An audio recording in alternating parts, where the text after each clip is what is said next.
Lorsque vous ne savez pas parler, vous n'existez pas. Devenir riche n'est pas compliqué. Chercher à savoir comment gagner 1 million, c'est fini, tu le multiplies rapidement par 10, par 20. L'école rend pauvre. C'est quoi être riche? C'est avoir la santé, relations, temps libre. Ce sont ces 3 choses-là que l'école nous arrache. En classe, on nous apprend à être individualiste, à travailler seul sur sa copie, à cacher, etc. Et au bout du compte, lorsqu'on sort avec un diplôme, on nous demande de collaborer. Alors que pendant 15 ans, 20 ans, l'école nous a appris à être en concurrence avec les autres. Mais dans le milieu professionnel, il faut qu'on collabore, qu'on soit unis. Voilà pourquoi il y a beaucoup de gens qui ne peuvent pas travailler ensemble. Parler, c'est naturel, mais bien parler, ça s'apprend. Bien parler, ça s'apprend. Ce sont des codes, ce sont des règles, ce sont des techniques qu'il faut prendre le temps de maîtriser. Alors, l'une des compétences les plus importantes et plus utiles au 21e siècle 2025, c'est savoir bien parler. Savoir parler, ça ne suffit pas ou bien ça ne se limite pas à ouvrir la bouche et délivrer des mots. Non, c'est savoir capter, convaincre, motiver, inspirer pour que les gens t'écoutent. Et à chaque fois que vous demandez les gens de faire quelque chose, ils le font sans réfléchir. Si aujourd'hui on a eu l'occasion de connaître Martin Luther King, c'est Martin Luther King n'a jamais eu l'occasion d'être président des États-Unis. Mais c'est quelqu'un qui savait bien parler, articuler, communiquer. Et je peux vous garantir une chose, si vous regardez cet épisode podcast du début à la fin, vous n'aurez plus de problème de savoir comment parler. Parce que parler, ce n'est pas parce que, oui, je sais bien articuler. Il y a comment, où, quand. C'est-à-dire que tous ces détails-là, nous allons le parler aujourd'hui, développer avec un expert à la matière. Si je vous présente cet homme, vous allez être d'accord. Il s'appelle Ibrahim Modidja. Docteur en philosophie, expert en art oratoire, formateur en leadership, doté d'une passion pour la transmission de la parole, impactant. Depuis des années, il accompagne des professionnels et des jeunes leaders dans l'art de captiver, convaincre, inspirer à travers des prises de parole authentiques et efficaces.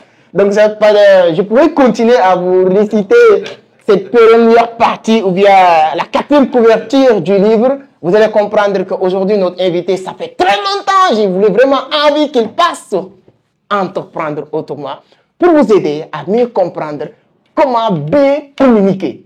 Donc, mon cher ami, c'est un grand plaisir de t'accueillir aujourd'hui sur Entreprendre autrement. J'adore ta fougue, cette énergie et je suis très content d'être ici aujourd'hui. Merci, c'est un grand plaisir aujourd'hui vraiment. Et c'est ce que la communauté Entreprendre autrement va apprendre beaucoup de choses. J'ai beaucoup de questions à vous poser. Vous venez de présenter sur l'espace public aujourd'hui cette, je dirais, bijou qui peut permettre à beaucoup de personnes. Depuis quelques jours, j'ai en train de lire, de relire, mais chaque instant, j'apprends des nouvelles choses et tout. Donc, on va parler du livre, on va parler de la communication, vous allez nous apprendre. Aujourd'hui, je veux que cet épisode soit une formation en art oratoire. Parce que vous le faites, vous formez beaucoup de personnes. Donc, mais avant d'aller plus loin, je vais vous laisser prendre ton temps, saluer la communauté, présente-toi, qui est aujourd'hui Dr Modidja, et ensuite, j'ai des questions. Ok. Merci encore, Sek, pour cette introduction, pour cette présentation, pour cette invitation. Merci pour tout. Je suis Ibrahim Samba Modidja. Et j'aime préciser que le maudit, c'est pas le verbe maudire. Donc, on est là pour bénir les gens. Il faudrait pas qu'il y ait des gens qui fuient quand ils vont entendre maudit. Effectivement, je suis philosophe de formation. J'ai fait tout mon parcours, donc de la première année jusqu'à la thèse, donc en philosophie. Les circonstances de la vie m'ont poussé à être formateur en prise de parole en public, confiance en soi, gestion du stress. Depuis 2019, j'ai fondé donc un petit cabinet qui s'appelle simplement Oratorship Academy. Donc OA, voilà, OA comme Dadju, OA, voilà, ceux qui vont aller chercher. Donc depuis 2019, nous formons des jeunes, nous formons des professionnels, nous formons des leaders politiques, des entrepreneurs, voilà, qui veulent améliorer leur façon de communiquer. Parce que nous sommes dans une époque où, lorsque vous ne savez pas parler, vous n'existez pas. Il n'y a rien d'autre en réalité. Et dans tous les secteurs où vous irez, parce que c'est ça le problème, il y a beaucoup de jeunes qui pensent qu'ils peuvent avoir des diplômes, qu'ils peuvent exceller, etc., sans avoir besoin de communiquer, sans avoir besoin de parler. Malheureusement, ils sont toujours rattrapés à la fin. Et c'est là qu'ils viennent vers nous pour qu'on les accompagne, pour qu'on les aide, et on le fait avec plaisir. Donc, par rapport donc à tout ce que tu vas me poser comme question, je vais insister sur certains points qui font que les gens ignorent les codes, les règles, les principes de l'art oratoire. Merci encore, monsieur. C'est un grand plaisir encore une fois. Moi, c'est toujours un plaisir de vous écouter parler. Moi, j'ai tombé sur vous pour la première fois sur les petits audios de motivation, d'inspiration que vous partagez avec les étudiants, avec tous les entrepreneurs. Et je me suis dit que waouh, c'est vraiment quelqu'un qu'il nous faut dans le domaine de l'entrepreneuriat et tout. Mais aujourd'hui, on parle de doctorat en philosophie. Comment, c'est-à-dire que vous avez fait cette, comment il s'appelle, cette virage, cette détournement, je n'ai pas compris. C'est-à-dire que docteur en philosophie, aujourd'hui, philosophie, mais les gens connaissent mieux cette casquette d'un grand orateur, formateur en leadership. Comment ça c'est, d'où il vient cette vrisse de parler et de ne pas quelqu'un qui est là sur les arguments, contre-arguments comme les philosophes? Alors oui, effectivement, disons, et d'ailleurs je le dis à travers le livre, j'ai été quelqu'un qui a été très tôt confronté à des difficultés de prise de parole. Et je vais revenir là-dessus par rapport à cela, d'où nous vient la peur, d'où nous viennent les complexes qui nous empêchent de prendre la parole en public. C'est pas tout le monde, mais il y a des personnes pour qui c'est réel. Donc moi, pendant longtemps, j'ai été confronté à des difficultés de prise de parole. Je n'ai pas eu la chance d'être coaché, je n'avais pas des moyens pour être coaché, donc j'ai dû travailler sur moi-même, tout seul. J'ai lu quelques livres, donc de gauche à droite, et j'ai commencé à pratiquer, ok. Et après, je me suis donc lancé un défi. Il faut que je participe à des concours d'art oratoire. Et c'est comme ça donc qu'en Master 1, j'ai eu à participer à la compétition CAI débattre, donc en 2016-2017, et nous avons eu à être champions. Et c'est à partir de cette compétition-là que tout a commencé. Parce qu'après, j'ai eu à participer à des compétitions en Côte d'Ivoire, au Burkina, un peu partout. J'ai même eu en 2018 à être le champion du concours national d'art oratoire. Il y a encore même donc la vidéo qui circule un peu partout. Et donc c'est comme ça que je me suis lancé dans l'art oratoire, d'abord pour un besoin personnel, pour résoudre un problème d'abord. Et 2 ans après, 3 ans après, j'ai constaté autour de moi qu'il y a autant de personnes qui rencontrent les mêmes problèmes que moi j'ai eu la chance de surmonter, de comprendre et de surmonter. Et c'est comme ça que je me suis dit, ah ok, pourquoi ne pas mettre en place une solution, ok, que je vais leur proposer. Et c'est comme ça que les choses donc sont allées. Donc j'ai commencé à être orateur, à être formateur, avant même que je ne fasse ma thèse en philosophie. Voilà, j'ai commencé ça, j'étais, je pense, en Master 1, voilà, avant que je ne m'inscrive en thèse et que je ne puisse soutenir. Donc, orateur est venu même avant docteur, donc en philosophie. Et c'est comme ça qu'aujourd'hui, beaucoup de gens d'ailleurs me connaissent à travers ça, parce que j'ai constaté 2 problèmes, permets-moi. Le premier problème, c'est comment se fait-il que parmi tous les étudiants qui arrivent en première année, il y a seulement quelques-uns qui parviennent à s'en sortir. Par exemple, mon cas. En 2012, quand j'arrivais en première année de philosophie, nous étions 800 étudiants. 800 nouveaux étudiants. 800. En 3 ans, ceux qui ont pu donc obtenir une licence, ceux qui ont fait 3 sur 3, il y avait à peine une centaine. Sur les 800. Sur les 800. Où sont passés les 700? Et comment moi et les autres, nous avons fait pour être dans les 100? Est-ce qu'on est plus intelligent que les autres? Est-ce que Donc c'est comme ça qu'on a commencé à réfléchir et à constater que majoritairement ceux qui échouent, c'est parce qu'ils manquent de motivation. Ils manquent de discipline. Ils manquent de beaucoup de qualités que l'intelligence intellectuelle seulement ne suffit pas à combler. Par exemple, du primaire en terminale, tu lis tes cours, tu chantes tes cours, voilà, tu composes, tu as des notes, tu passes et tu es content. Mais à l'université, c'est un autre milieu. Comme on le dit, l'université est le lieu où seule l'excellence a le droit de citer. Et donc, c'est comme ça qu'on a dit, OK, on va commencer à partager des messages audio pour motiver les gens, leur faire comprendre qu'ils peuvent, qu'ils doivent croire en eux, etc. Et pour terminer avec ça, figure-toi, il y a de cela 1 mois, il y a une dame qui m'a écrit et elle était en train de prier pour moi. Je n'ai pas compris. Elle me dit, Monsieur Dia, j'ai fait le bac 6 fois. J'ai fait le bac 6 fois, ça n'a pas marché. J'avais même décidé de tout laisser. Mais un jour, j'ai écouté ton vocal où tu as encouragé les gens à ne pas abandonner. Ce jour-là, je me suis levé, je suis allé m'inscrire en tant que candidate libre. Je suis allé, j'ai travaillé et j'ai réussi le baccalauréat. Elle était en train de me remercier, de me remercier. J'ai dit waouh. Et jusqu'aujourd'hui encore, ça fait déjà 2 ans que je n'ai plus partagé donc des messages audio, mais il y a toujours des gens qui tombent sur mes anciens messages audio et qui m'écrivent toujours pour me dire que waouh, c'est extraordinaire, merci, merci, merci. Donc les 2 problèmes, c'était ça. Les étudiants n'étaient pas assez motivés, disciplinés, il manquait de beaucoup de qualité. Le deuxième problème, c'était ça, la communication. La communication, l'art oratoire, la capacité à convaincre. Et tout à l'heure, je vais donc revenir sur les raisons, les causes, les origines de la peur de parler en public. Et ainsi, on pourra mieux avancer. Merci. Non, c'est très intéressant. Moi-même, cette année même 2025, j'ai écouté l'une de tes audios que tu parlais de Nouvelle An. Ah oui. Et moi, je pensais que c'est quelque chose de nouveau pour vous dire que c'est très, très intéressant. Ça fait 3 ans que je n'ai pas partagé des messages. Waouh, ça c'est à chaque fois qu'on l'écoute, c'est comme si que tu es en train de parler avec la personne aujourd'hui. Alors, vous avez commencé le livre avec, je peux l'appeler ainsi, parce qu'aujourd'hui on est là pour apprendre la pyramide d'Aristote, de Pathos, Logos, Ethos. Oui. Je pense que le livre, vous l'avez démarré sur la première partie avec ça. Si maintenant quelqu'un qui nous écoute, qui veut comprendre, qu'est-ce que ça veut dire cette pyramide, et chaque mot, quelle est la signification, l'importance pour que si vous voulez former quelqu'un en utilisant étape par étape de ces 3 éléments, 3 langages, qu'est-ce qu'il doit apprendre? D'accord. Je vais faire une petite blague. Il y a donc le rappeur français Youssoupha qui a dit dans l'une de ses chansons, si je chante Retour aux pyramides, ils diront que je suis un Illuminati. C'est-à-dire que je suis un franc-maçon. Mais non, c'est pas ça. Quand on parle de pyramide, on parle de ethos, pathos, logos. Exactement. Et par rapport même à notre logo, il y a une pyramide, etc. Il faut pas que les gens pensent à des choses bizarres. Alors, on parle de prise de parole en public. Mais les gens se focalisent trop sur la parole. Ils oublient qui prend la parole et ils oublient à qui est destinée cette parole. C'est ça qui forme la pyramide. Parce qu'il faut comprendre que lorsqu'on prend la parole en public, il y a le corps de celui qui parle, il y a les mots que celui qui parle utilise, mais il y a aussi les gens qui voient et qui entendent celui qui parle. Ça, les 3 éléments. L'éthos, pour ne pas entrer dans les détails philosophiques, étymologiques, l'éthos, on va simplement dire que c'est la bonne gestion du corps.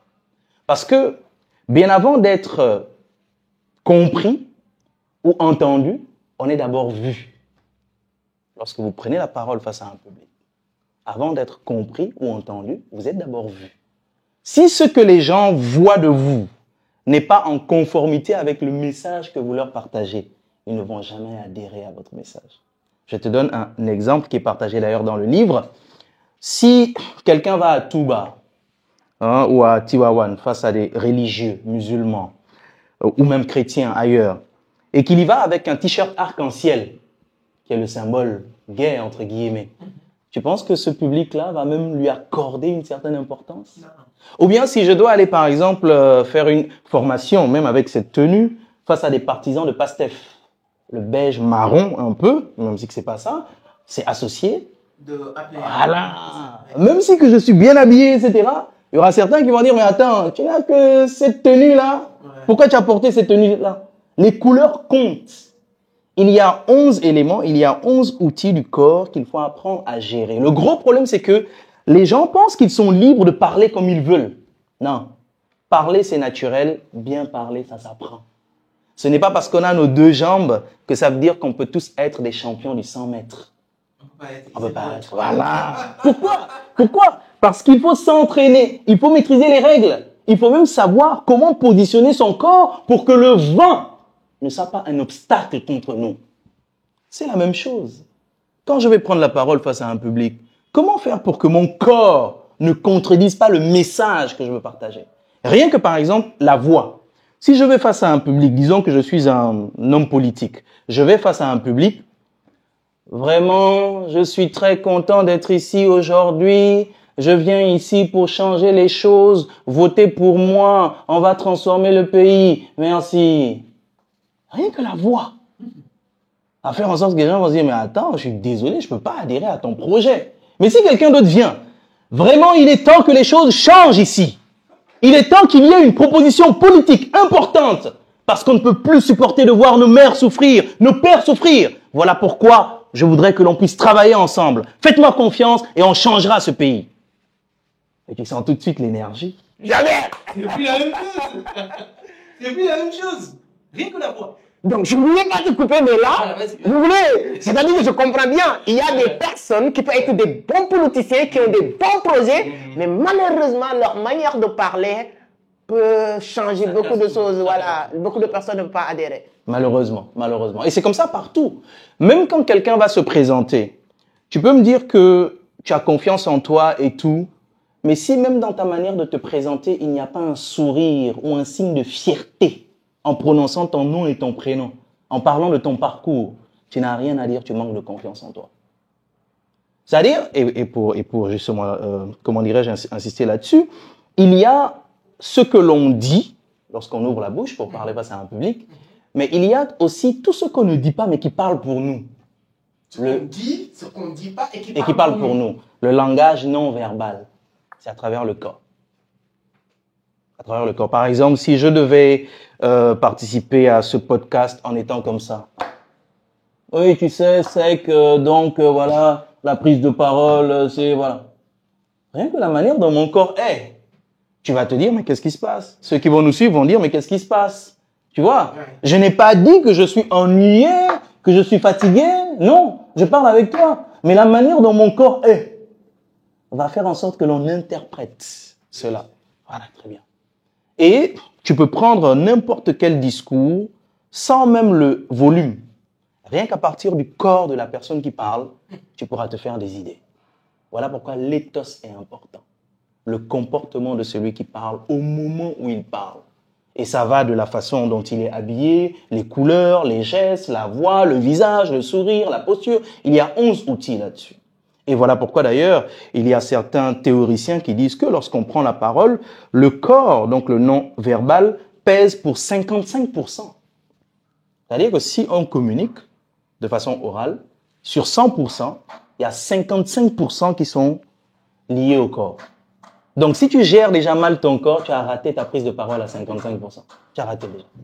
Après maintenant, il y a effectivement les mots. Les mots, donc c'est ça qui renvoie au logos, comment structurer. On ne parle pas n'importe comment. Est-ce que le public qui est face à moi, il comprend exactement la langue que je vais utiliser pour parler?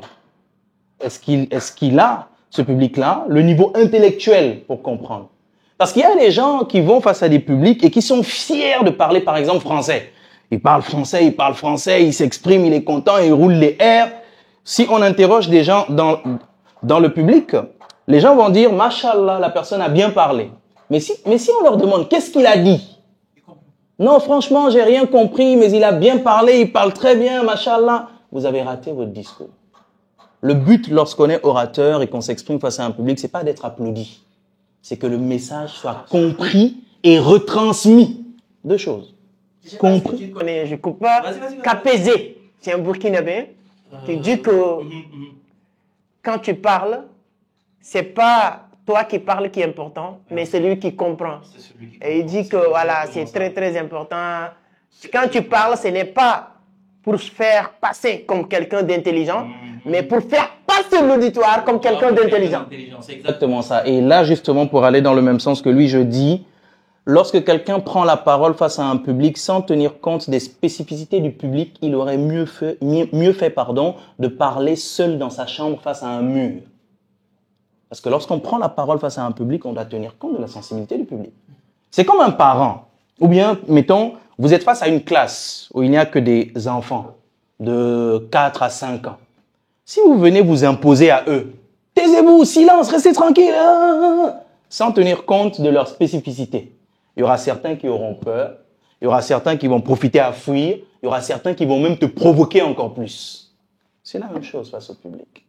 Il faut tenir compte des caractéristiques, des spécificités du public. Voilà pourquoi d'ailleurs la première question que l'on doit toujours se poser en tant qu'orateur avant de prendre la parole, c'est de savoir à qui je parle. Le public, il est maître en réalité. Et ce qui doit nous permettre effectivement d'être connecté au public, de faire en sorte qu'il puisse véritablement recevoir, comprendre et après transmettre ce qu'on a dit, ce sont les émotions et voilà pourquoi on parle du pathos. Et voilà pourquoi il est important de comprendre le principe que j'ai partagé concernant le pathos. Un discours sans émotion est un discours condamné à être oublié. Quelqu'un qui vient présenter son projet avec nonchalance. Oui, vraiment, c'est un bon projet, j'ai travaillé là-dessus, voilà, merci. et une autre personne qui vient présenter son projet avec passion, avec fougue, avec rage, lequel des deux projets va rester gravé? C'est clair. Voilà ce que les gens ignorent. Le corps, la structuration des idées et les émotions. C'est-à-dire, on n'a pas le choix. Il faut respecter cela, voilà. Et ça s'apprend. Ça s'apprend, bien sûr. Parler, c'est naturel, mais bien parler, ça s'apprend.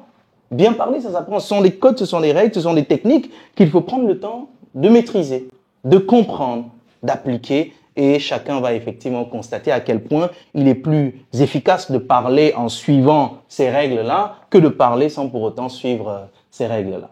Non, c'est très intéressant. Moi, je vous dis, hein, on ne peut pas poser toutes les questions du livre, mais il y a une partie aussi, vous l'avez un peu broché tout à l'heure, c'est-à-dire que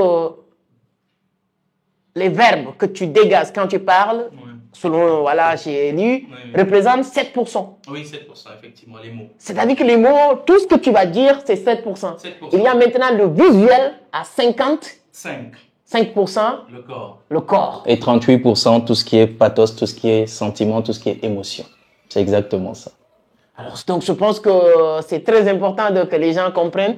En tout cas, dans le livre, il y a beaucoup de personnes. Je veux qu'on parle de quelques personnages. On va revenir sur le livre. Je vois certaines personnes, comme vous l'avez dit tout à l'heure, c'est pas peut-être parce qu'ils sont meilleurs, pas forcément peut-être, ils ont plus d'expérience. On prend le cas de Martin Luther King. Aujourd'hui, quand on parle de la communication, je pense que beaucoup de personnes vont penser à lui. C'est pourquoi je le prends en premier exemple. Mais il y a d'autres personnes, leaders, qui vivent aujourd'hui même, voilà, que je voudrais qu'on parle. Qu'est-ce qui fait que la personne qui communique, quand il finit de communiquer, ce discours reste gravé sur les mots noirs, les gens n'oublient jamais, même peut-être si ce n'est pas le meilleur. Si tu prends le cas de Martin Luther King, est-ce qu'il y a des éléments que tu as appris sur lui, sa manière de communiquer, qui a fait qu'aujourd'hui, on le considère comme l'un des meilleurs orateurs? D'accord, merci pour la question. D'ailleurs, je l'ai même cité à travers le livre. L'un de ses discours célèbres, I have a dream. Qu'est-ce qui fait la puissance de ce discours? C'est le storytelling. C'est-à-dire la capacité de mettre un message en histoire. Au lieu, par exemple, que je te dise sec, ce livre, il est très important pour toi, achète-le, voilà, ces trucs, etc. Je crée une histoire derrière. Il y avait un jeune homme qui cherchait à apprendre à mieux parler en public. Il a lu des livres par-ci, par-là, il a suivi des contenus, il n'a pas pu trouver. Mais un jour, il est tombé sur un livre. Ce livre-là, il l'a lu. En 2 semaines, il a pu transformer sa vie. Et des jeunes comme lui, il y en a 600, puisqu'on a déjà vendu 600 livres. Donc, il y a 600 jeunes comme lui qui sont en train de transformer leur vie grâce à ce livre-là. Est-ce que M. Seck aussi ne veut pas faire partie de ces 600 personnes-là? Voilà, par exemple. Ça, c'est du storytelling. Et c'est exactement ça que Martin Luther King utilisait très souvent, surtout à travers son discours I have a dream. Première chose, donc, le storytelling, parce que l'esprit humain a plus de facilité à retenir des histoires que des règles comme ça. Même des principes qu'on partage, etc. Quand c'est mis sous la forme d'histoire, ça capte plus. Parce que ça touche à la fois le pathos et le logos, l'esprit. Ouais, donc ça, c'est sa force. Deuxième force, il communiait beaucoup avec son public. Il s'est engagé pour la cause des Noirs américains. Il comprenait son peuple, il connaissait son peuple et il utilisait exactement les mots que son peuple voulait entendre. Exactement. Ça sont les deux forces. La troisième force, la voix. Voix, par exemple, quand il s'exprime, sa voix, même avec un micro, tu as l'impression que le gars, il est en train de parler avec une voix vraiment impressionnante. Donc voici 3 qualités vraiment que je vois en lui et qui pourraient inspirer et même d'ailleurs qui m'inspirent. Voilà pourquoi d'ailleurs je l'ai même cité à travers mon livre. C'est pourquoi je posais, parce que moi j'adore. Moi, j'aime tout ce qui, je dirais pas tout ce qui brille, mais tout ce qui vraiment qui capte l'attention. Les gens parlent, moi je vais essayer de creuser pour très bien comprendre. Moi j'ai beaucoup fait de recherches sur Martin Luther King. Je lis des œuvres, surtout Barack Obama m'a poussé à lire parce que dans son livre Interpromiste de Barack Obama, il a beaucoup cité Martin Luther King. J'ai allé chercher. Et je me suis rendu compte, je sais pas est-ce que c'est vrai, mais à travers mes recherches, ce que j'ai trouvé, même le discours de I Have a Dream de Martin Luther King n'était pas prévu le jour de cet événement. Parce qu'il voulait parler du système éducatif des Noirs aux États-Unis. Mais je me suis rendu compte que la veille de cet événement, il était invité à la télé. Et dans cette émission télé, qu'il parlait de « I have a dream », un jour les Américains noirs peuvent partager le même bus, « I have a dream ». Et les gens ils se sont dit que le jour où il venait dans cette manifestation, en tant que jeune, il faisait partie des dernières personnes qui va prendre la parole. Quand il est monté, il a pris son feuille de discours pour lister, pour parler de ce qu'il voulait parler. Et quand il a continué de parler, il y a une dame dans le foule qui l'a dit « Parle-nous de ton rêve de hier. Explique-nous ton dream, ton rêve de hier que tu nous as parlé. » Et c'est ça qui l'a poussé à ramasser, laisser cette feuille de discours et revenir sur le discours. Pourquoi je veux parler de ça? Est-ce qu'improviser aussi souvent, ça peut... Parce que je peux dire que quelque part, c'est pas improvisé parce qu'il l'a fait hier. Mais c'est improvisé le jour J parce qu'il n'est pas prévu de dire ça. Ouais. Et ce discours fait partie aujourd'hui des discours les plus célèbres au monde. Quelle est l'importance et comment improviser? Winston Churchill aurait dit, parce que je n'ai pas trouvé la source directe, mes meilleures improvisations sont celles que j'ai passé le plus de temps à préparer. Winston Churchill. Il pouvait venir face à son peuple, face à un public, avec une feuille. Il regarde la feuille un instant, il regarde son peuple, après il plie la feuille, il dit ce dont il faut que je parle est tellement important qu'il faudrait que je vous parle avec le cœur. Alors qu'en réalité, c'est une mise en scène, c'était prévu. Ce que je voudrais dire ici, c'est que improviser ne s'improvise pas. Improviser, c'est l'événement qui est le résultat d'un processus. Tu ne peux pas improviser si tu n'as pas un bon niveau de connaissance et de maîtrise du sujet sur lequel tu vas improviser.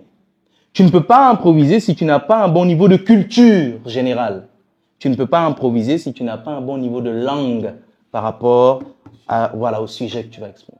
Tu ne peux pas improviser si tu n'es pas habitué à improviser. Tu ne peux pas improviser si tu n'es pas habitué à gérer ton stress. Voici les conditions. Et les gens, ils pensent qu'il faut juste se lever comme ça et puis parler. Non, il y a des règles à respecter, même pour improviser. Improviser ne s'improvise pas. Et lorsqu'on est orateur, une prise de parole improvisée n'est pas une prise de parole par surprise. Il y a une grande différence. Lorsqu'on est orateur, c'est comme être un footballeur. Les footballeurs professionnels, Sadio Mané, Cristiano, Messi, ils peuvent être en maillot, ils peuvent être en costume ou n'importe quelle tenue. Tu leur lances une balle. Leur réflexe de footballeur va faire en sorte qu'ils bloquent la balle, qu'ils fassent même 2 gestes et qu'ils te rendent la balle. C'est ça l'idée. Lorsqu'on est orateur, lorsqu'on est habitué à s'exprimer, on s'attend partout et n'importe où à prendre la parole. Même si qu'on n'a pas préparé ou bien comment, on va prendre la parole sur le sujet, on va dire 4, 5 phrases, etc. et on va rendre la parole. Parce que ça aussi, c'est quelque chose que les gens ignorent. Lorsqu'on te donne la parole improvisée, c'est pas pour que tu fasses une conférence. C'est pas pour t'éterniser. C'est pas toi le principal intervenant. Normalement, une bonne prise de parole devrait tourner autour de 3 à 5 minutes maximum. Voilà, très bien. Mais il y a des gens, quand on leur donne la parole improvisée, ils veulent tirer en longueur jusqu'à ennuyer le public, jusqu'à eux-mêmes ne plus avoir rien à dire sur le sujet. Non, ça ne marche pas comme ça. Erreur monumentale. Ça ne marche pas comme ça. Et même d'ailleurs, improviser sur un sujet qu'on ne maîtrise pas, ce n'est pas obligatoire. Il n'y a aucune honte de dire je ne sais pas, mais il y a une manière de dire je ne sais pas. Moi, par exemple, si je vais quelque part et qu'on m'interroge sur la physique quantique, nucléaire, je ne sais quoi, ou de crypto-monnaie que je ne maîtrise pas et tout, je peux au moins placer 3 phrases, mais je ne vais pas faire l'intellectuel qui sait tout. Comment je pourrais par exemple faire? Merci pour cette parole qui m'est donnée concernant donc la crypto-monnaie. Je dois avouer que c'est un sujet actuel. Hein. J'ai eu à lire des livres par-ci par-là, j'ai lu à suivre Monsieur Sec d'ailleurs, mais je ne suis pas quelqu'un qui aime parler de tout et de n'importe quoi, parce que j'aime pas dire des choses dont je ne suis pas sûr. Donc, je suis vraiment content que vous estimez que j'ai les qualités pour parler de ça. Mais comme on a des spécialistes ici autour de nous qui pourraient mieux parler que moi, je vais donc me taire et les laisser parler. Et je vais même profiter de cela. Merci, à tout à l'heure. Je viens de dire implicitement, je ne sais pas.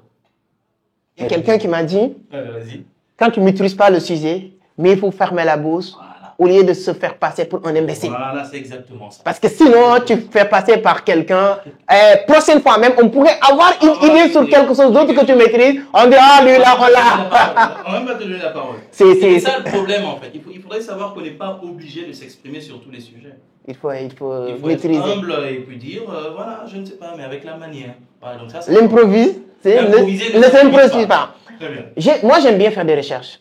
J'adore Nicolas Sarkozy sur sa manière de parler. Le mec, il est captivant. Il te bloque, il te parle, il te regarde. Il te dit, je te dis ce que je veux pas. J'adore sa manière de faire. Je vais essayer de rechercher. Et il y a beaucoup de choses qu'on pensait qu'il est en train d'improviser. Mais pour confirmer ce que tu viens de dire, j'allais prendre, ou bien on est parti chercher 10 épisodes de Sarkozy de 10 à 15 ans, jusqu'à aujourd'hui. Les mêmes mots reviennent en même temps. Bien sûr, bien sûr. C'est de la préparation, c'est du travail. Ce qu'il est en train même d'improviser, ce n'est pas de l'improvisation. Il l'a déjà dit plusieurs fois, il maîtrise. Il peut être l'improvisation le jour J, mais ce n'est pas l'improvisation pour lui parce qu'il maîtrise très bien le sujet. Donc, on a parlé un peu de Martin Luther King. Il y a d'autres figures aussi de notre époque. On peut pas, si on parle de la communication, là, ce n'est pas la personne en tant que telle. Souvent, quand on parle de quelqu'un, souvent on dit que ce n'est pas maudit en tant que tel, mais sa manière de parler, comment il réussit à impacter. Je vais prendre le cas de Ousmane Sonko. Aujourd'hui, Ousmane Sonko, on est d'accord avec lui, on n'est pas d'accord avec lui. Ce n'est pas le sujet de cette émission. Nous, on n'est pas politique. Mais par contre, j'ai remarqué une chose, que ce soit écrit, parlé, à chaque fois qu'il ouvre la bouche pour parler, il attire l'attention du monde. Son dernière sortie, je pense que c'est des messages écrits concernant la sortie de Macron. Il y a beaucoup de présidents, beaucoup de leaders africains qui ont répondu un peu de la même manière que lui. Mais son texte a capté. Qu'est-ce qui fait ça? Et au Sénégal, avant de le laisser, même pour arriver au pouvoir avec son équipe et Diomaye et tout, il a réussi à vraiment capter l'attention de la jeunesse. Il y a d'autres personnes qui étaient là, plus d'expérience. Je donne exemple Khalifa Sall, plus de 40 ans dans les affaires administratives et tout, les gens comme des autres personnages qui étaient là, plus de 40 ans, 50 ans de l'expérience. Si on parlait juste de l'expérience politique, il ne pouvait pas faire le poids. Si on parlait aussi de l'avoir, c'est-à-dire qu'il faut l'argent pour faire de la politique, il ne fait pas le poids. Quelles sont les stratégies de communication, selon toi, que tu as observé, que Ousmane Sonko a utilisé pour arriver là où il est? Bien avant de traiter cette question, je veux confirmer quelque chose. Cicéron a écrit « Celui qui a le véritable pouvoir de transformation d'une société, ce n'est pas l'homme politique, ce n'est pas le soldat, ce n'est pas celui qui a l'argent, c'est celui qui sait parler. » C'est lui qui sait parler. Et Sonko confirme cela. Sonko, il y a cela 10 ans, 15 ans, il n'avait ni armée, ni poste politique, ni argent en tant que tel. On peut dire même il y a 10 ans. Merci. Aujourd'hui, il a tout. Et c'est ça qui confirme le pouvoir de la parole. C'est ça qui confirme que lorsqu'on sait parler, on peut ouvrir toutes les portes, entre guillemets. Et lui, effectivement, pour faire donc la même chose que j'ai fait tout à l'heure, il a plusieurs qualités. Déjà, c'est quelqu'un d'un haut niveau intellectuel. C'est-à-dire en termes d'écrit, de paroles, que ce soit en Wolof, en français ou peut-être d'autres langues, peut-être qu'il parle et que moi je ne sais pas. Le gars, il s'est structuré. Pardon, le gars, je dis, notre Premier ministre, il sait structurer ses idées. Il sait comment construire une argumentation. Voilà, quand même un texte publié, ça va faire mouche. Parce qu'il ne vient pas à une conclusion sans d'abord poser des prémices, des bases, qui vont faire en sorte que la conclusion qu'il va tirer nous semble comme une bombe, une évidence. Ça, c'est déjà clair. Première chose. Deuxième chose, c'est quelqu'un qui connaît son peuple. C'est quelqu'un qui connaît très bien son peuple. Il connaît très bien les Sénégalais, entre guillemets. Il sait comment leur parler. Il sait ce qu'ils doivent entendre. Il sait ce qu'il doit faire pour les captiver. Sans dévoiler les secrets peut-être de son équipe de communication, fait donc un constat, va suivre tous ses discours. À chaque fois qu'il prenait la parole, il y avait un fond, soit des livres, soit le bois sacré, soit quelque chose. Ce n'était pas au hasard. Photo de Thomas Sankara une fois. Merci, très bien vu. France 24, oui, France 24 qui l'a invité, il y a photo de Thomas Sankara derrière. Voilà. Le décor n'est pas fortuit. Ça revient à ce que vous dites, l'image, le visuel. Le décor n'est pas fortuit. Tout Burkinabé qui voit cette image, automatiquement il est attiré. Il est attiré. Tu vois un peu. Donc il comprend le peuple, il comprend un peu les codes, même les couleurs, même les tenues. En fait, je le prends d'ailleurs comme modèle très souvent quand je fais cours. Par exemple, quand il était allé à Touba pour la première fois, quelle tenue il avait portée? Il avait porté une tenue presque baïfale, je pense, noir-blanc, quelque chose comme ça. Ouais. Et c'est même ça qui me fait confirmer et qui me fait poser la question. Parmi les hommes politiques sénégalais, à part Senghor peut-être, il y a quel homme politique sénégalais qui est déjà allé voir un guide de Touba, de Kaolack, de Tivaouane, en s'habillant en tenue occidentale? Costume, cravate, ou bien comme toi, comme ça? Non, je pense non. Non, parce qu'ils savent que si tu pars avec une tenue comme ça, qu'est-ce que tu leur lances comme message? Je suis différent de vous. J'appartiens à une autre culture. Mais quand on porte des vêtements qui facilitent au public qu'ils s'identifient à nous, ils vont baisser leur garde et ils vont être beaucoup plus ouverts pour recevoir le message. Et voici des choses qu'il a eu à faire, par exemple. Sans compter maintenant, comment dirais-je, la musique, c'est important. Pourquoi, par exemple, la musique, durant donc la période de campagne, et même avant, cette musique qu'ils ont fait sortir, là, ça a fait le tour et ça a renforcé le lien émotionnel entre le leader et le peuple. Voilà pourquoi, par exemple, quand il monte pour faire un meeting, fait le constat, il prend son temps. Il marche, il regarde, il attend. La musique peut passer ou pas, mais il fait monter la tension. Les gens, ils sont hâte de lui entendre parler. Exactement, exactement. Et j'ai l'impression, je peux me tromper, et si je me trompe, alors que les gens me corrigent, parce que moi, j'ai pas honte, j'ai pas peur de me tromper, même en public.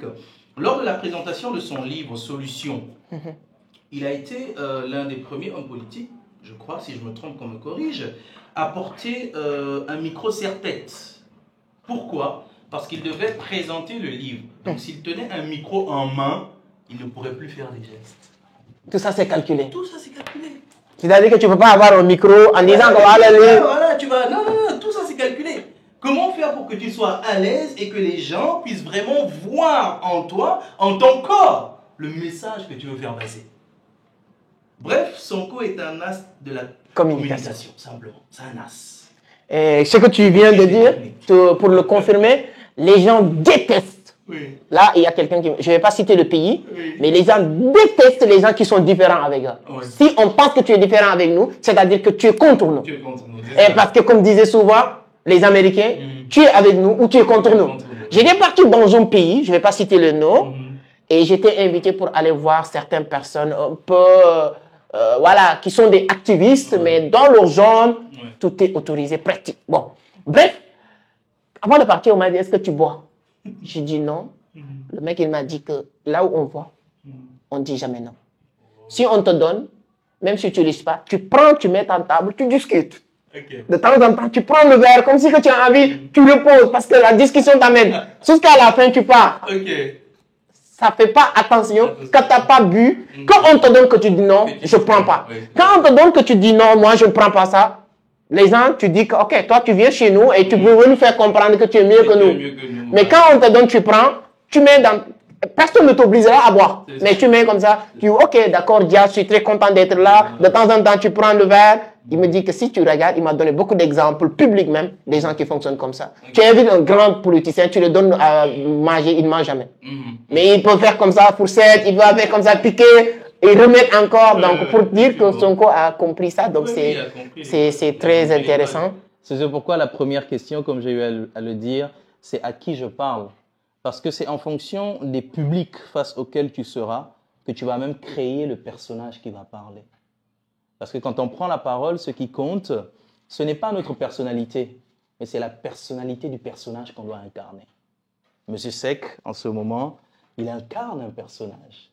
C'est pas comme ça qu'il est quand il est chez lui, face à son enfant, sa femme ou avec son frère. Il a une autre personnalité. Mais ici, les conditions veulent qu'il incarne un personnage qui soit convaincant.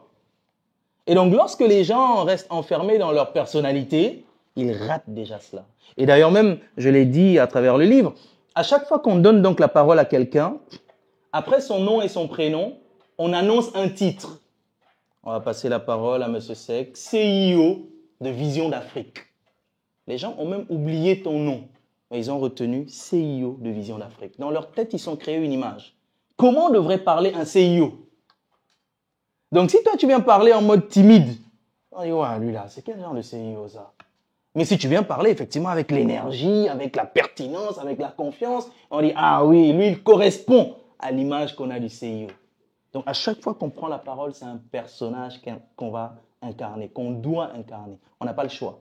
D'ailleurs, je cite donc à travers le livre Stéphane André, qui est l'un des plus grands spécialistes mondial de l'art oratoire. Il est en France, ça fait 50 ans qu'il enseigne l'art oratoire. Il dit, l'art oratoire commence là où commence la vie publique, que ce soit dans le milieu associatif, dans le domaine professionnel, dans le combat politique. Chaque fois, on le fait au titre d'un rôle écrit par la société des hommes. On doit alors construire un personnage qui soit la juste traduction physique, vocale et intellectuelle de ce rôle-là. Et tout est là. Les hommes politiques, le président, le directeur, l'enseignant, le formateur, quand il prend la parole, on ne veut pas voir sa personnalité. Même s'il a eu des disputes avec sa femme il y a 5 minutes, il est là devant nous en tant que président, en tant que DG, en tant que ministre, en tant que formateur. C'est ça qu'on veut voir. Le personnage. Voilà ce qui est important. Et ça, les gens l'ignorent. Et ils restent enfermés dans leur personnalité, ils viennent parler comme ils veulent et finalement, ça ne passe pas. Alors, avant de parler, tout à l'heure, vous l'avez broché au début, d'où il vient ces problèmes, ces peurs de parler. Mais comme j'avais noté quelques personnages, il y a deux autres. Je vais parler des deux en même temps. Kémy Séba, qui est africain aussi. Quoi qu'on puisse dire, de la même manière. Du Bénin. Exactement. Quoi qu'on puisse dire de Ousmane Sonko, on est sénégalais. On peut beaucoup parler de Sonko, mais Kémy Séba aussi, ce n'est pas négligé en matière de communication. Non, pas du tout. Oui, vas-y, l'autre. Lui aussi, l'autre c'est Oprah. Je ne sais pas, voilà, vous le suivez bien. Donc, cette femme aussi qui a réussi vraiment, elle est capable de vendre tout. Tu passes à son émission, déjà, c'est-à-dire que le fait que, c'est-à-dire que ça aussi, c'est un autre niveau.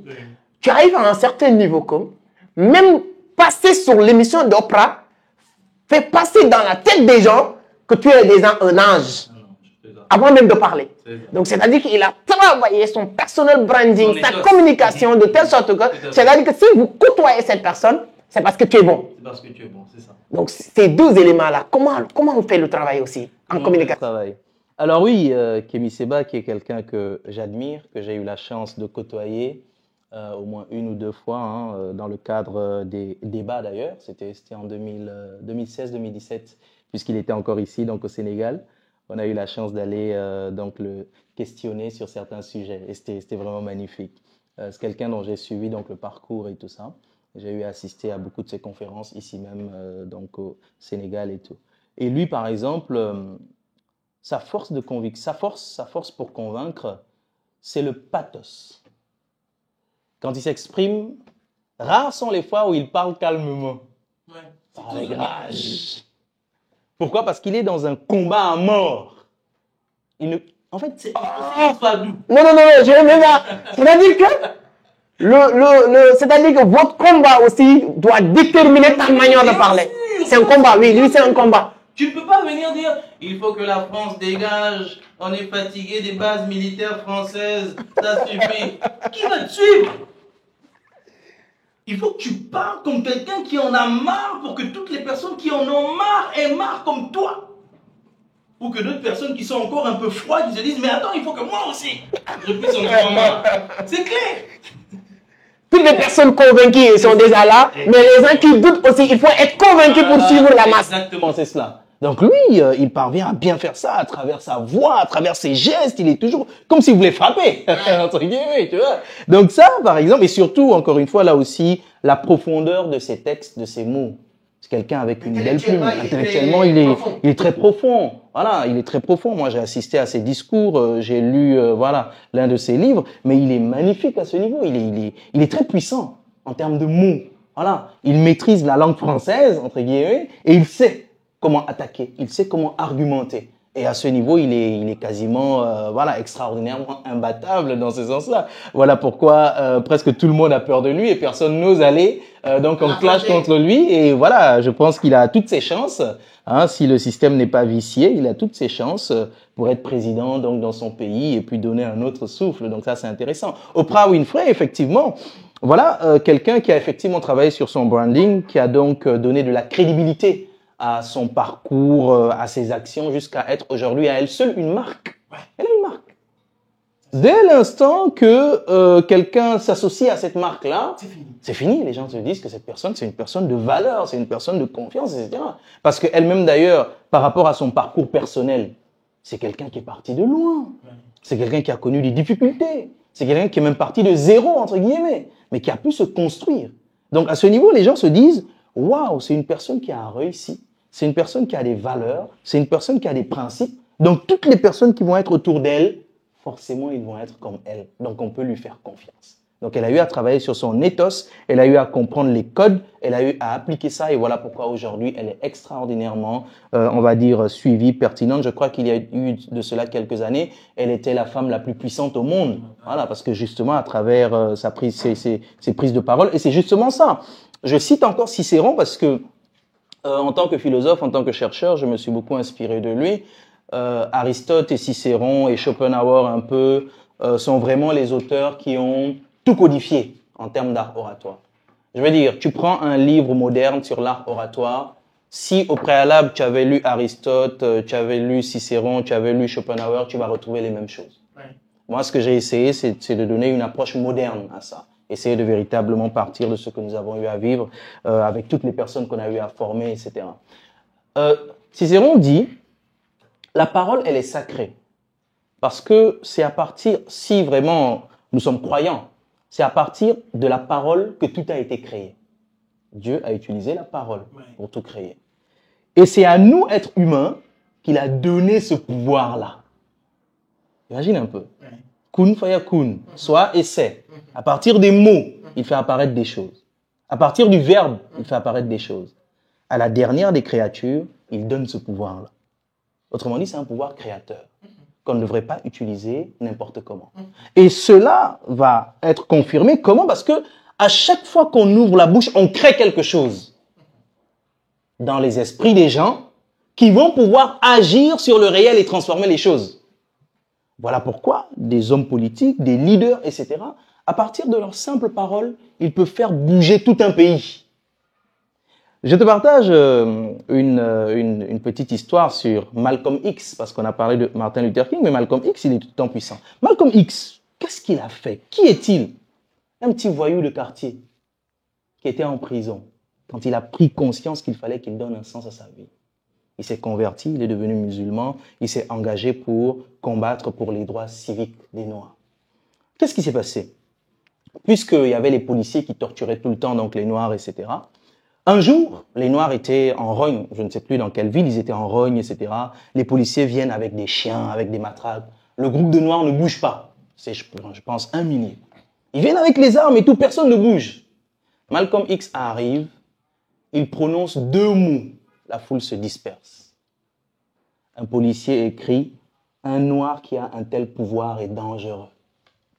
C'est à partir de là qu'ils l'ont mis sur la liste noire pour l'éliminer. Pareil que Martin.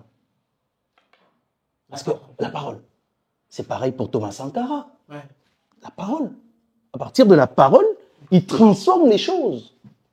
Il pousse les gens à transformer le monde.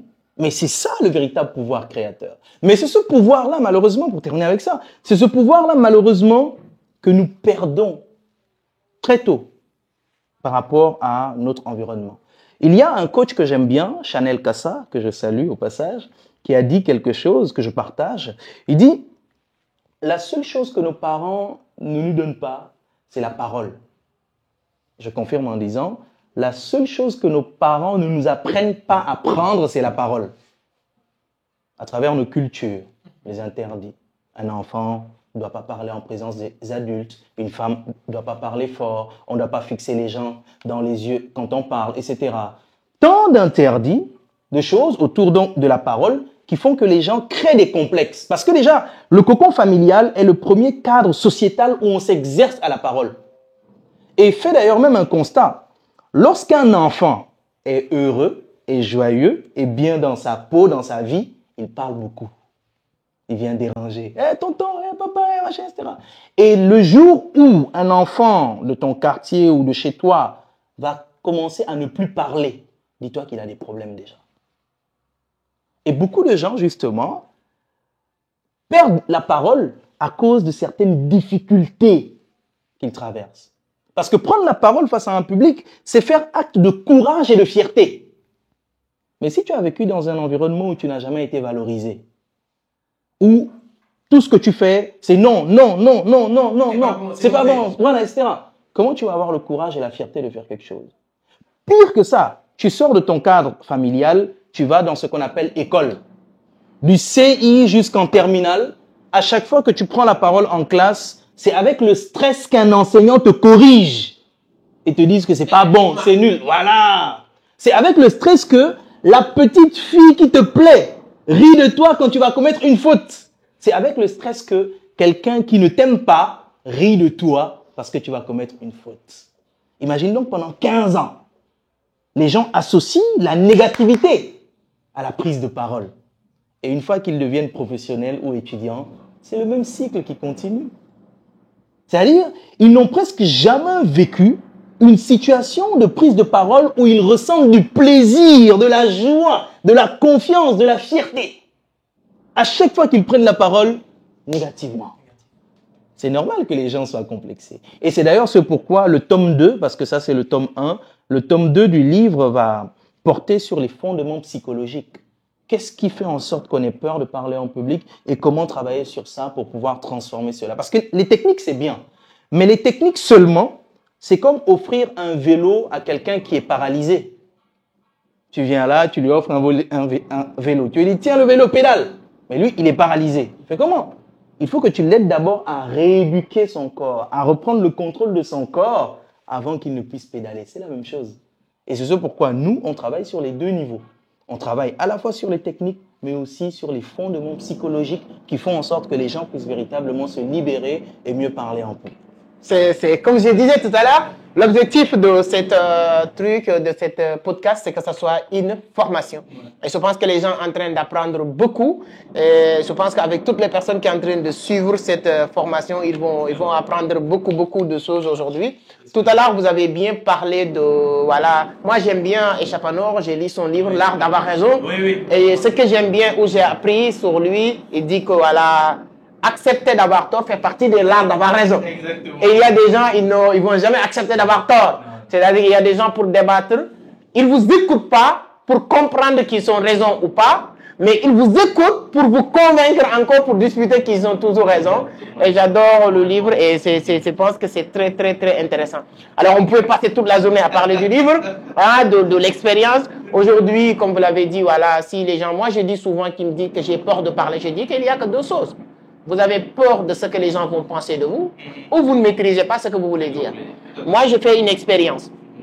À chaque fois, même si c'est 1 million de personnes, quelqu'un qui vous dit, moi j'ai peur de parler devant 10 personnes, 20 personnes. Quand tu lui donnes la parole, il commence même à pleurer. Oui. Je fais une expérience. Même si c'est 100 000 personnes, 1 million de personnes, tu l'appelles.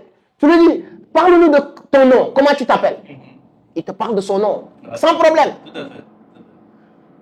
Qu'est-ce que tu as mangé hier? Ta mère, elle s'appelle comment? Ton père? C'est-à-dire que là, il te parle de ça sans problème. Mais quand tu le poses maintenant à parler d'un discours, le problème commence. C'est-à-dire que maintenant, parce qu'il était sûr à 1 million de pourcents de les réponses qu'il va te donner est correcte. C'est ça. Donc, et la manière dont il va te dire aussi, il n'y a pas de correction à faire. Et comme vous l'avez dit, école aussi a joué un rôle important parce que les gens qui pensent que erreur égale punition. Donc, dans leur tête, à chaque fois que je fais une erreur, on doit me punir et tout ça. Donc, c'est juste pour aller dans le même sens. C'est finir peut-être. La peur des jugements. Parce que quand on parle des jugements peuvent être positifs ou négatifs. Mais pourquoi face à un public, certaines personnes ne pensent qu'à la possibilité négative? Et voilà pourquoi moi je dis, la peur que le public nous juge, C'est la peur que le public nous juge tel que nous-mêmes on se juge déjà. Si tu te juges positivement, quand tu vas être face à un public, tu vas simplement penser, croire que les gens vont te juger positivement. Mais si tu te juges déjà négativement, effectivement, tu vas croire que les gens vont voir en toi ce que toi-même tu vois. Donc ça, c'est effectivement problématique et c'est ce pourquoi il faudra travailler là-dessus. L'école, oui. D'ailleurs, même j'ai prévu écrire un livre là-dessus. J'ai pas peur de parler de mes projets puisque je me suis lancé comme challenge de publier un livre chaque année. Voilà, le tome 2 donc de ce livre doit sortir normalement donc en décembre 2025, Inch'Allah. Il y a un livre que j'ai envie d'écrire, que j'ai même déjà programmé, que j'ai commencé un peu puisque j'ai griffonné quelques lignes. L'école rend pauvre. L'école rend pauvre. C'est quoi être riche? C'est avoir la santé, relation, temps libre. Ce sont ces trois choses-là que l'école nous arrache. En classe, on nous apprend à être individualiste, à travailler seul sur sa copie, à cacher, etc. Et au bout du compte, lorsqu'on sort avec un diplôme, on nous demande de collaborer. Alors que pendant 15 ans, 20 ans, l'école nous a appris à être en concurrence avec les autres. Mais dans le milieu professionnel, il faut qu'on collabore, qu'on soit unis. Voilà pourquoi il y a beaucoup de gens qui ne peuvent pas travailler ensemble. Même les gens qui entreprennent, pourquoi est-ce qu'ils n'ont pas la confiance de travailler avec d'autres personnes? Parce que l'école les a formatés à être individualistes. Première chose. La santé. Pendant 15 ans, pendant 20 ans, même pendant les 2 heures de cours ou 3 heures de cours, la concentration force le cerveau. Jusqu'à faire en sorte qu'il soit dégoûté d'apprendre. Parce que apprendre, c'est un acte de plaisir, de joie. Mais lorsqu'on te force, on te frappe pour apprendre, mais à un moment donné, ta santé mentale même va prendre un coup. Sans compter maintenant du temps libre. J'aime bien cette phrase du coach Simon, qui dit que le plus grand voleur de temps sur le continent africain, c'est quoi? L'école. Qui nous maintient sur les bancs pendant des années, etc., en nous faisant croire. Et c'est réel. C'est réel. Aujourd'hui, si les gens pensent qu'il est impossible de s'enrichir rapidement, entre guillemets, c'est parce que l'école a instauré un système avec échelle, avec temps, qu'il faudrait atteindre un certain âge, un certain niveau, etc., pour mériter un certain nombre de choses. Et voilà comment, et voilà pourquoi d'ailleurs, et c'est même ce pourquoi, parce que beaucoup de gens disent, mais attendez, beaucoup de milliardaires n'ont pas fait les bancs. Et c'est normal, parce que beaucoup de milliardaires ont pu échapper de ce système-là qui vole ces trois choses-là. Relation, voilà, santé et temps libre. Voilà pourquoi ils ont pu expérimenter, apprendre les choses et s'en sortir. Alors que nous, on est tellement focalisés, on nous vole ces trois-là sans qu'on ne soit conscient. Tu vois, donc ça peut faire même objet d'un autre podcast. De notre podcast, non, c'est très important. J'ai appris quelque chose que je dis à tous mes gars tous les jours. Il t'a pris combien de temps pour écrire ton premier livre? Mon premier livre, j'ai pris quoi? Bon, parce que en réalité, la préparation, l'envie, depuis que tu as, voilà. Oh, 5 ans, je vais dire. 5 ans. 5 ans. Vous voyez ce que je dis souvent à mes gars? Je leur dis que pour devenir riche, ce n'est pas compliqué. Chercher à savoir comment gagner 1 million, c'est fini, tu le multiplies rapidement par 10, par 20. Écrire, ça t'a pris 5 ans pour écrire. Maintenant, tu viens de dire, chaque année, un livre va sortir. Et je pense que tu vas faire même mieux. Bien sûr. Je suis sur mon 4e livre. Premier, ça a pris énormément de temps. Pour dire quoi? La seule chose qui vous empêche de faire énormément de choses, c'est de le faire une seule fois. Donc, si vous réussissez à mettre un système, tu le multiplies. C'est-à-dire que faire pour la première fois, c'est un peu compliqué, mais multiplier la chose, c'est très facile. Et quand tu apprends beaucoup, quelle est l'utilité, l'importance, toi, que tu accordes à la connaissance aujourd'hui? Oh, la connaissance, c'est l'oxygène de l'esprit. Qui peut aujourd'hui dire qu'il va vivre même 10 minutes sans oxygène? C'est la même chose. Qui peut aujourd'hui dire qu'il va être riche, qu'il va être heureux, etc., s'il n'a pas accès à la connaissance? La connaissance, c'est une chose très importante pour notre existence. C'est comme de l'eau, comme j'ai eu à le dire plusieurs fois ailleurs. Mais le problème, c'est qu'on a des systèmes. L'eau, par exemple, est partout. Aujourd'hui, par exemple, qu'il pleuve, que ce soit donc à un fleuve, que ce soit à un lac, que ce soit même en mer, tu peux trouver de l'eau. Mais il y a des gens qui vont dire, je ne bois que de l'eau en bouteille. C'est exactement ça la connaissance. La connaissance, elle est partout. Mais il y a des gens qui vont te dire, la seule connaissance validée, c'est celle qui est cachetée par un diplôme. Non, non, non, non, non, non, non, non, non, non, non, non. La connaissance, elle peut être prise partout. Mais pourquoi on impose qu'il faut que c'est celle qui est embouteillée, conditionnée, périmée même parfois, que les gens doivent boire? Voilà pourquoi les choses ne marchent pas. Voilà pourquoi, oui, la connaissance, mais attention au type de connaissance aussi. L'oxygène, c'est vrai, c'est bon, mais lorsque l'air est pollué, ça peut tuer. Et voilà pourquoi il y a beaucoup de gens qui échouent, non pas parce qu'ils sont ignorants, mais parce qu'ils croient savoir ce qui est vrai. Alors que c'est un savoir périmé, c'est un savoir dépassé, c'est un savoir faux. Donc la connaissance, c'est un couteau à double tranchant. Ça peut libérer, mais en même temps aussi, lorsqu'on ne met pas à jour notre savoir, ça peut emprisonner et nous faire couler. C'est très important. C'est pourquoi moi, je dis tout le monde qui veut s'en sortir avec la connaissance, c'est de s'associer sur cette phrase de Socrate qui dit « Tout ce que je sais, c'est que je ne sais rien ». Remise en question permanente. Tous les jours. Exactement, tous les jours. Tous les jours. Vous êtes philosophe, moi j'aime bien, quand j'apprends, j'aime bien l'esprit critique. Voilà, le doute, pas pour douter de toi, mais douter pour être sûr, pour avoir la certitude. Et plus que tu continues à le faire, tu continues à découvrir toujours des nouvelles choses, qui est très important. Alors comme j'aime bien le dire, il y a beaucoup de choses à dire. Le livre est vraiment, moi je dis phénoménal. J'ai un bijou pour toutes les personnes. On va mettre des numéros de téléphone pour ceux qui veulent. Hein, un lien sur la barre de description pour aussi ceux qui veulent l'acheter. C'est un très très bon livre. Et ce qui m'intéresse le plus, et ce qui est, voilà, je ne dirais pas dommage, ça ne coûte pas grand chose. C'est combien? 6 000 francs. 6 000 francs. Moi je disais, si moi, Maudit m'avait consulté avant de sortir le livre, il ne va pas le vendre à 6 000. Voilà, 6 mois, on se voit aussi. C'est pas. Tu n'es pas en fait le seul à dire ça en fait. Minimum. Si c'était moi que tu m'avais demandé, honnêtement, minimum, ça va être 10 000. Minimum. Si on ne va pas aller plus. Parce que c'est une formation que tu as condensée ici. C'est pourquoi au début j'ai dit que on peut pas, une vidéo, on ne peut pas tout dire. Voilà, mais ce qui est dans ce livre-là, c'est extraordinaire. Alors, sur notre podcast, on a 2 rubriques. Les 2 rubriques, c'est que premièrement, c'est des questions rafales. On te pose des questions où tu réponds le plus courte possible. Voilà, on gagne du temps. Et deuxième rubrique, on te montre des images, tu analyses les personnages et tu choisis. Ce qui est très difficile souvent quand il s'agit de choisir. Voilà, mais première rubrique, ça va être des questions un peu rafales. D'accord, allons-y. Où on va tu vas juste répondre, oui, ouais, exactement. D'accord. C'est très intéressant. Donc, je cherche les questions que j'ai déjà préparées pour toi.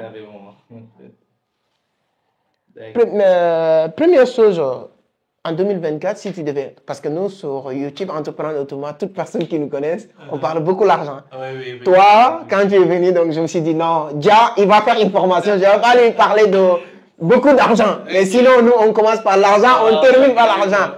Parce que nous, on pense que c'est très important dans notre vie et tout ça. Et les Africains, souvent, ils ont peur de parler de l'argent. Moi, de la même manière que vous, c'est votre domaine. On ne nous apprend pas à parler. Mais moi, j'ai mis le coup de cœur sur le fait qu'on ne nous apprend rien de l'argent. À la maison, à l'école, et on ne peut pas vivre sans l'argent. Même pour mourir, tu as besoin de l'argent pour être enterré.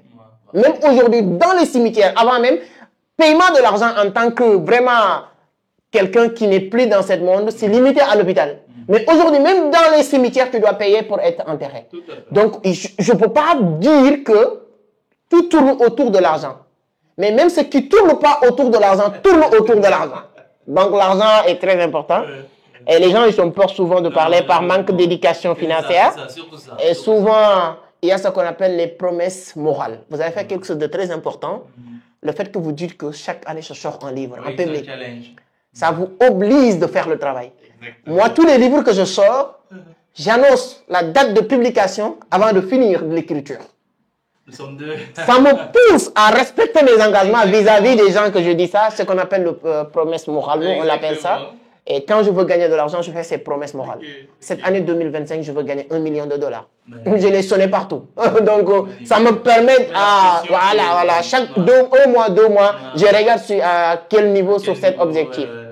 Alors voilà, on revient sur le sujet, c'est-à-dire que, première question, tu as ramassé combien en 2024 avec estimation?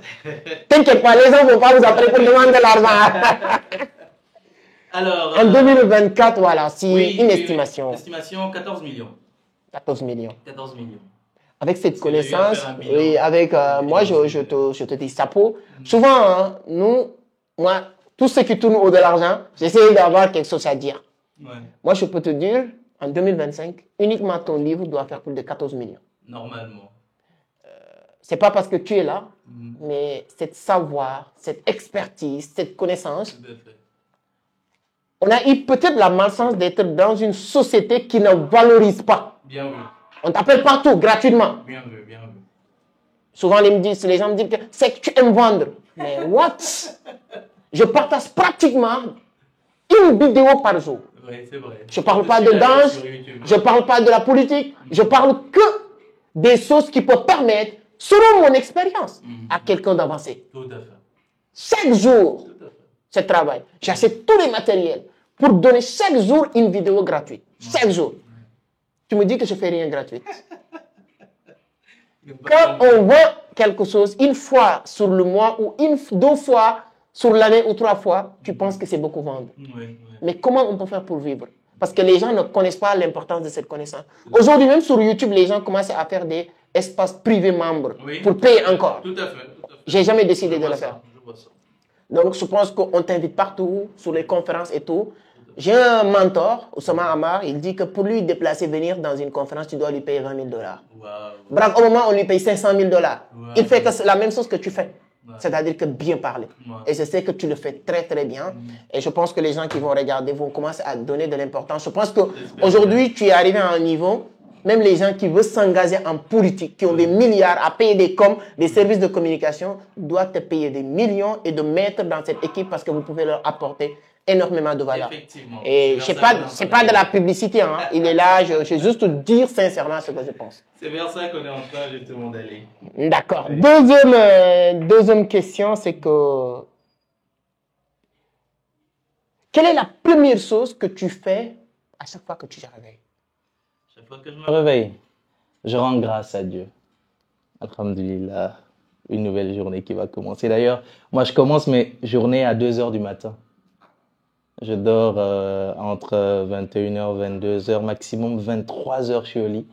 Je me réveille à 2h, 3h30, je commence ma journée. Je rends grâce à Dieu. Voilà. Après, je lis. Je lis. La lecture. La lecture, je lis. Je sais même plus combien ça fait parce que moi, je lis par palier. J'applique la technique de Pomodoro, mais que j'ai appliquée ou que j'ai, on va dire, ajustée. Je commence à lire 15 minutes, je fais une pause de 2-3 minutes, je lis 20 minutes, ensuite 25, ensuite 30, après 25, 20, 15, 10, 5. Et à chaque fois, je souffle un peu de 5 minutes, de 3 minutes, de 2 minutes, histoire de regurgiter tout ce que j'ai fait. Parce que moi, quand je lis, je réfléchis en même temps. Je prends le temps sur chaque page de cogiter, etc. et tout le reste. Mon but, ce n'est pas de finir vite, c'est de comprendre. Voilà, Pas donc, une compétition de non, pas du tout. Je suis pas dans ça. Donc, ce qui fait que je peux lire de 3 heures. Par exemple, aujourd'hui, j'ai lu jusqu'à 7 heures du matin. De 3 heures à 7 heures du matin. J'étais en train de lire. À 7 heures, voilà, je suis allé faire autre chose, etc. Et je me suis préparé, je suis sorti un moment et après, je suis venu ici. Voilà. Je suis pas surpris. Tous les leaders sont des lecteurs. Ouais, effectivement. Donc, première chose, rendre grâce à Dieu, après, La lire. lecture. Voilà, c'est ça. Quelle est la dernière chose que tu fais avant de dormir? La dernière chose, je médite. La méditation. La méditation. Voilà, je fais toujours l'effort parce qu'il paraît que notre cerveau, quand on est en état de sommeil, reprend les dernières choses qu'on a eu à faire.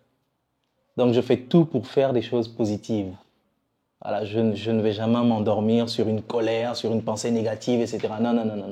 Je médite, j'écoute une musique inspirante ou ce que je fais depuis déjà beaucoup de temps, je me suis enregistré à lire mes objectifs et les actions que je dois poser pour cette année. Donc, je mets ça en boucle et j'adore avec. Voilà. La méditation. Effectivement. Lire les objectifs. C'est ça. C'est très important. Super. Quel est le dernier livre que tu as lu qui t'a marqué? L'autoroute du millionnaire de MJ Marco. Ça m'a marqué. Ah non, non, ce livre est une claque. Ce livre est une claque parce qu'il touche véritablement à notre fausse conception de l'argent et même de c'est quoi être riche. Voilà, ça touche vraiment à cela parce qu'on a été formaté. Rapidement, l'école ne nous enseignera jamais trois choses. Je partage le point de vue de Louis Farrakhan, successeur de Malcolm X. D'ailleurs, je crois qu'il est toujours vivant. Il a dit, il y a trois choses que l'école occidentale ne va jamais nous apprendre, et c'est l'école en général, l'école des pauvres, entre guillemets. C'est la loi du business, d'abord. Parce que lorsque les colons sont arrivés en Afrique, c'était pour faire du business. Donc, ils ne pouvaient pas enseigner aux Noirs qu'ils veulent dominer l'art du business. C'est pas possible. La deuxième chose, c'est l'art de la guerre. Voilà pourquoi nos armées sont toujours contrôlées par le colon. Voilà pourquoi la France ne veut pas partir. La troisième chose, c'est l'art de la sexualité. Comment choisir son partenaire afin que son partenaire ne soit pas un frein pour nous, mais soit une source de motivation. Voici les trois choses. Et effectivement, tout cela, je garde ça à l'esprit puisqu'à travers ce livre-là, j'ai reconfirmé cela et ça m'a encore motivé véritablement à aller au-delà de mes mauvaises habitudes ou de mes pensées limitantes, entre guillemets. L'autoroute du millionnaire, un très bon livre. Tout à fait. Sur quoi tu dépenses beaucoup d'argent et tu as envie d'arrêter et c'est difficile pour le moment? Ah ouais, carrément. Les livres. D'ailleurs, même ce matin, c'est drôle. C'est drôle que tu me poses cette question parce que ce matin, j'ai créé une phrase toute faite. J'ai dit, lorsque j'ai envie d'être dépouillé, j'entre dans une librairie. Quand j'ai envie vraiment de claquer du fric, il suffit juste que j'entre dans une librairie et forcément je vais sortir avec au moins 3, 4, 5 livres, voire même plus. Parce que quand je vois des livres, je dépense sans compter. Ah, ça, j'ai pas de souci à ce niveau. Voilà. J'aurais voulu arrêter, mais comme je te l'ai dit, la connaissance est vitale. C'est de l'oxygène. Donc je ne peux pas et voilà. Je suis d'ailleurs heureux de ne pas arrêter d'ailleurs. Comme disait Abraham Lincoln, si vous pensez que la connaissance coûte cher, essayez l'ignorance. Essayez l'ignorance. Tout à fait. Tout à fait. Une chose que tu as fait, sur quoi tu es très fier, à chaque fois que tu penses à ça, tu dis que waouh, si je ne faisais pas ça, qu'est-ce que je vais devenir? Ou bien qu'est-ce que cette chose va devenir? Il y a beaucoup de choses, hein, il y a beaucoup de choses, mais je vais prendre le fait que j'avais déjà planifié ma vie en classe de seconde au lycée. Lorsque je dis ça aux gens, ils sont surpris. C'est en classe de seconde au lycée que j'avais déjà découvert la philosophie, que j'avais déjà prévu être docteur en philosophie.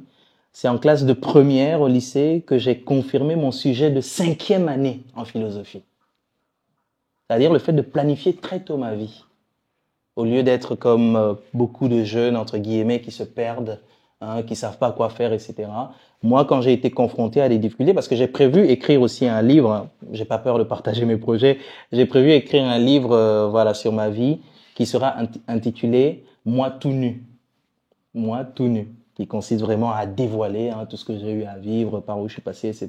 La dernière fois, je posais la question à quelqu'un, lorsque vous voyez Monsieur Dia, qu'est-ce que vous pensez de lui? Vous pensez qu'il a eu une vie facile, qu'il a machin, etc. Et la personne m'a dit effectivement, oui, quand je vous vois, je pense que vous n'avez pas connu des difficultés, machin, etc. Je lui ai raconté un bout de ma vie. La personne a dit, ah, qu'est-ce qui se passe? J'ai dit, voilà. Parce que moi, les difficultés que j'ai eu à traverser m'ont donné l'énergie, la rage, le courage de transcender. Là où les autres, les choses qu'ils vivent, ok, les poussent à être faibles, à être tristes, à avoir honte. Moi, ça m'a donné la rage de réussir. Donc, dès la classe de seconde au lycée, j'avais déjà planifié toute ma vie et je ne regrette pas. Et vraiment, c'est tout cela que je suis en train de vivre aujourd'hui. Voilà. À chaque fois que je vois un personnage, automatiquement, entre guillemets, je peux dire s'il a une vie facile ou difficile. Super. C'est pas mon expérience, mais selon Cheikh Ben Al Maktoum, le patron de Dubaï, il a écrit un livre qui s'appelle Mon Histoire. Okay. Il a dit dans son livre, il n'y a que les temps difficiles. Il n'y a que les temps difficiles qui créent des hommes forts et courageux. Et les temps faciles créent des hommes faibles et feignants.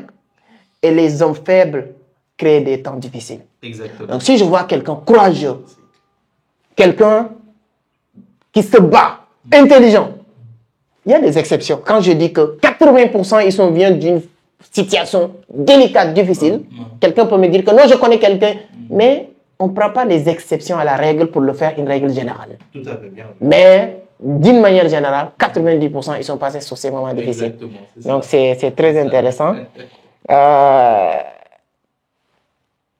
De la même manière que je dis, quelle est la chose sur quoi tu es fier, c'est le fait que tu as planifié ta vie très tôt. Et ça aussi, on dit, celui qui ne planifie pas son succès a déjà planifié son échec. Tout à fait. C'est très important. Quelle est la chose aussi que tu as fait, que tu as regretté amèrement? À chaque fois que tu penses à ça, tu dis, what? Pourquoi je l'ai fait? C'est assez intime, mais j'assume être une personnalité publique, peut-être, dans ce sens-là. Bon, je vais pas entrer dans les détails, mais je vais le dire dans le livre. C'est le jour où j'ai fait pleurer une personne qui m'est très chère. J'ai regretté ça. C'est quelle condition? Une mésentente. C'était la période où j'étais adolescent et tout. Je croyais avoir tout le pouvoir pour faire ce que je voulais, etc. Alors que la personne était une personne qui tenait à moi. C'est une personne vraiment qui a tout donné pour moi. Et moi, sur un acte d'ingratitude, j'ai eu comment dirais-je, à la blesser, à la vexer, à la verser des larmes. Et là, ça m'a fait mal. Et s'il y avait une chose que j'aurais bien voulu gommer, ça aurait été ça. Mais en même temps, c'est ce jour-là que j'ai pris conscience de beaucoup de choses et que je me suis mis à me transformer. Parce que comme beaucoup de jeunes, j'étais en train de glisser dans un trou, je n'étais pas conscient. Mais heureusement, le fait de voir les larmes de cette personne-là, ça m'a vraiment, on va dire, ouvert les yeux. Et je me suis dit, non, je ne peux pas continuer comme ça. Je ne peux pas continuer comme ça, il fallait que je me transforme. Mais vraiment, ça m'a fait très mal cet événement-là et je le regrette quand même. Ce sont les deux événements qui permettent à l'homme de devenir la personne qu'il veut. Effectivement, c'est cela. Les choses que tu regrettes, et tu sais pertinemment que tu le regrettes. Tout à fait. Et tu n'y peux rien. Tout à fait. Ça t'oblige de ne plus commettre les mêmes erreurs. Tout à fait, bien sûr. Ce qui te rend fier, te pousse à continuer à faire des choses qui vont continuer à te rendre. Je suis d'accord, c'est exactement ça. S'il y a deux personnes que tu sais que si tu avais une baguette magique, tu pouvais leur inviter sur une table de discussion ou bien manger avec eux. Vivante ou morte? Peu importe. Peu importe. Une fois, s'il y a deux personnes. Deux personnes. Einstein et Musk. Einstein et Elon Musk. Elon Musk, ces deux-là. Voilà. Einstein pour sa compréhension du monde, Elon Musk pour sa créativité, son originalité. Ce sont vraiment ces deux personnes-là, voilà, si je pouvais. Et d'ailleurs même, j'ai ce truc-là, j'affiche dans certaines pièces où je passe le plus de temps, les images des personnes qui m'inspirent le plus. Et je m'imagine être en dialogue avec eux très souvent. Donc ça m'inspire.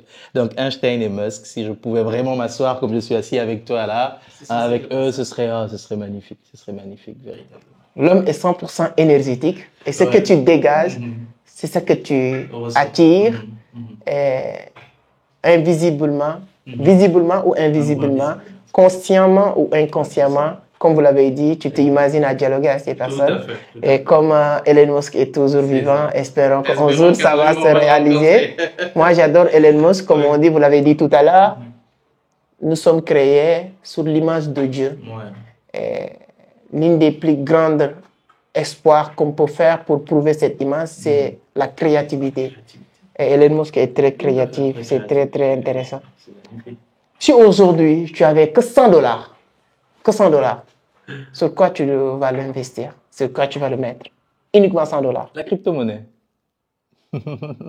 D'ailleurs, j'ai des portefeuilles crypto là. J'ai commencé à me mettre là-dedans.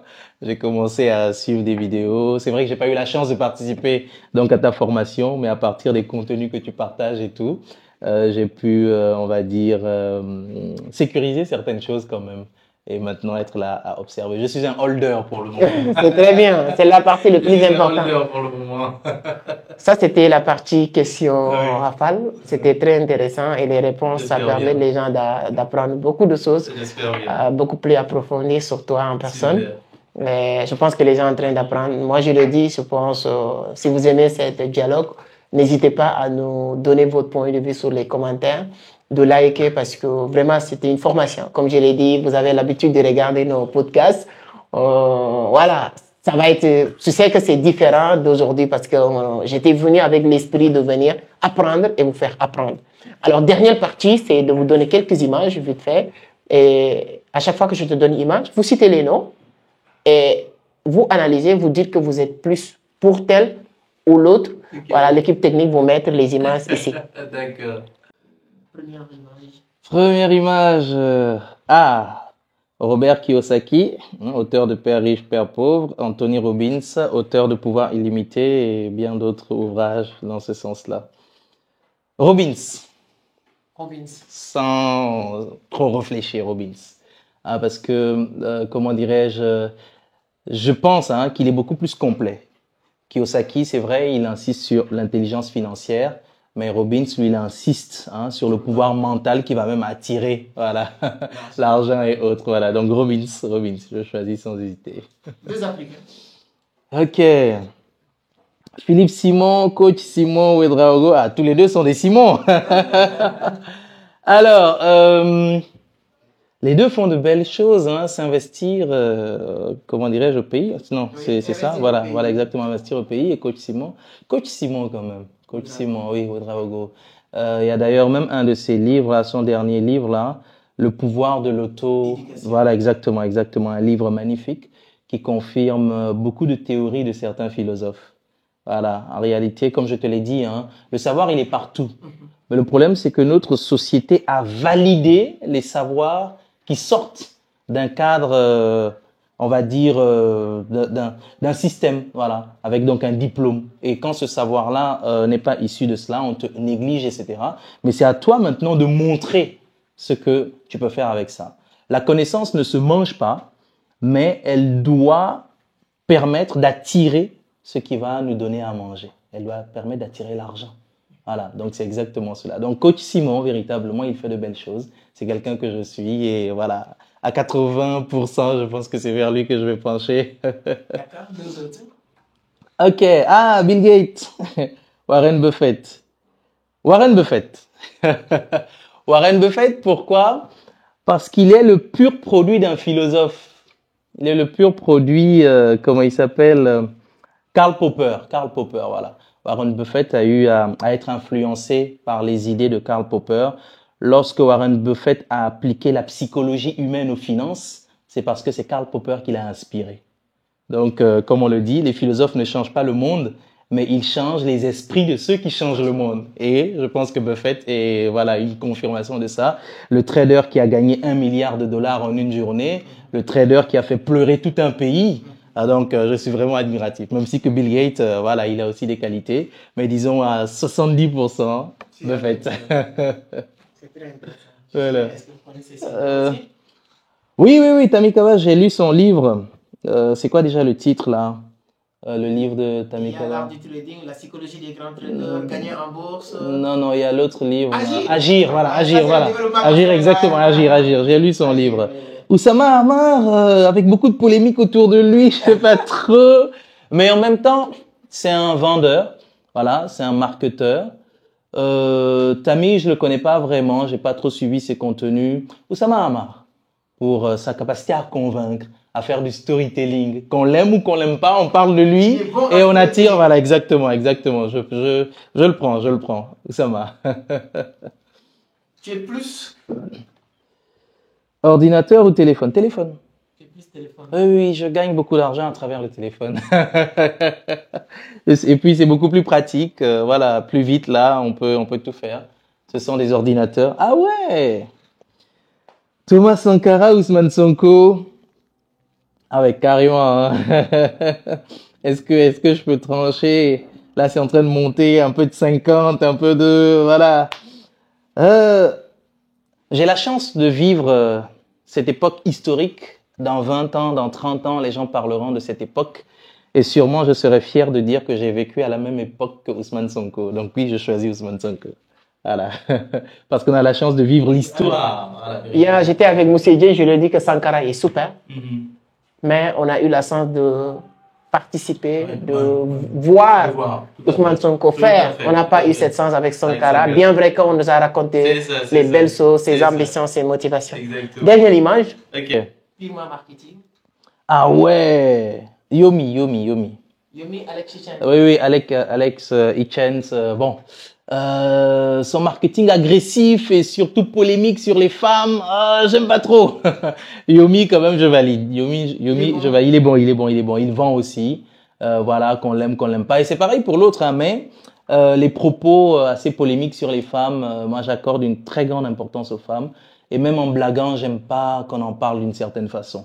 Donc voilà pourquoi Alex, je préfère le mettre un peu de côté. Yomi, voilà, ça va. Voilà, c'est ça. Alors, c'était les images. Ah bah.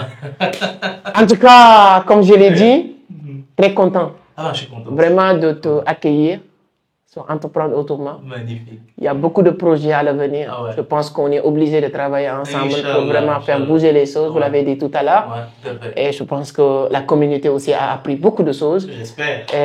Le livre est disponible. On va Ouais. mettre voilà, les Mettre numéros un sur lien, lesquels oui, vous pouvez effectivement. contacter directement.